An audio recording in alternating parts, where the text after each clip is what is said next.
So yeah, man, like we were talking about, 13-0 deficit at halftime, then you come back 28 unanswered points. What happened there in the locker room?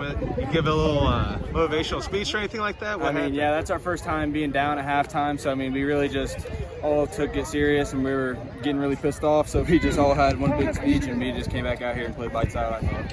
Yeah, and I know there were a couple big plays you made, TFL, and a couple of quarterback pressures from that 3-tech position. You were 3-tech and you were 2-point stance. You were kind of all over the place. Yeah, I was playing nose, 0 tech, and also 3-tech. Yeah, is that kind of indicative of what colleges are looking at you as? Like Ohio State, what are they looking at? They've told me they need to play me outside or inside. So, honestly, I like them both. I played outside my freshman year, and then I played inside my sophomore and junior year. So, I can play either one. Right. What traits do they like about you? You seem like you have some good pass rush moves, that spin move you use a little bit, and also able to stop the run. So what traits does Larry Johnson like about you? He just likes how I play with the high motor. I play fast. I never give up, and just trying to play out there, acting like you love the game, just playing it. Have fun. Has he made any player comps to you? Like maybe he sees you as someone that he's coached in the past? Definitely see me looking like the Bosas a little bit. Everybody starts saying that. But I just keep wanting to play my own game and make myself my own player. When you hear Nick Bosa, Joey Bosa, what goes through your mind when you hear something like that? It definitely, I'm blessed that people are talking to me about like that. It's really nice, and it just helps me to keep pushing, keep getting better, and keep grinding to get up there. Yeah, and I know Ohio State's one of those schools that we talked about this summer that you really like. First, I know there's Ohio State, Clemson, Bama, Oregon. Is that a top 4 list right now?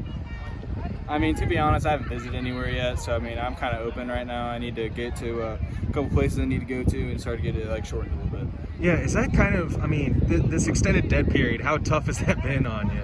It's definitely been a lot. I started getting all my offers a couple months ago, and then it just keeps getting pushed back, the deadline. I didn't have anywhere to visit or see anything yet, so it's been kind of just all virtual. I've had to look all online, and then hopefully I just get everything I know, and then when I get there, I can just do it all real quick and get to school.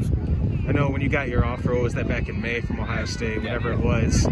We talked a little bit about that virtual visit, so from their perspective from Ohio State, how have they been making an impact on you through those Zoom visits? It's definitely helpful having that. Than nothing, you can't really know what you're going into if you don't have that. So having everything online, you being able to see it through this little screen, it's been really nice. It kind of gives me like a perception on what it's going to feel like, what's going to look like, and it's been really nice. What have they shown you specifically? They showed me the weight room, nutrition, education, just how it is like a daily player there, how it feels, and just all the assets you get with it.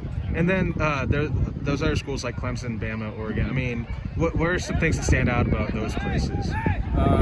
Definitely just having their facilities are really nice, having the coaches that push them to be the best players. It's just they always have a lot to say, and they have a lot of good stuff. Every school does. They all have something unique about it. So going back to that extended dead period, I know you're tired of hearing the recruitment questions all the time through these, what feels like a decade, I'm sure, without not being able to go visit places.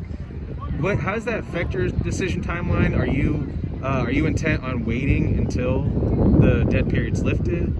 Yeah, definitely. I need to visit everywhere before I make my decision. I'm not going to make it off of just not knowing where everything is around that area. So it's going to have to get pushed back a little bit just so I can get me and my family can take time to go visit everywhere and see what the right choice is. If it does get extended maybe through January, February, whatever, how does that change things up a bit? It really makes it a lot harder. It makes me have to make a blind decision, I think. But, hopefully I can get as much as I need.